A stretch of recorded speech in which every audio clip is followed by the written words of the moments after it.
এরকম ফুলকো ছাতুর কচুরি দেখে জিভে জাস্ট জল চলে আসছে। খুব সহজ বানানো, অথচ খেতে অসাধারণ লাগে এই ছাতুর কচুরিটা।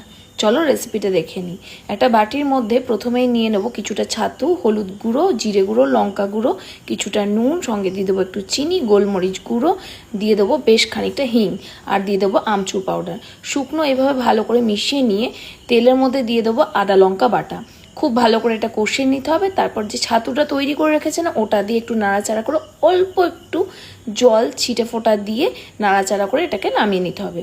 এদিকে ময়দাটা মাখিয়ে নেবো। ময়দা দেবো, তার মধ্যে দিয়ে দেবো কিছুটা নুন, আর দিয়ে দেবো কালো জিরে, সঙ্গে দিয়ে দেবো তেল।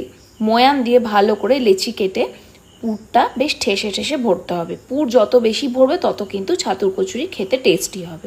দেখো কিভাবে আমি পুরটা ভরছি, এর আগেও অনেক কচুরির রেসিপিতে তোমাদের দেখিয়েছি।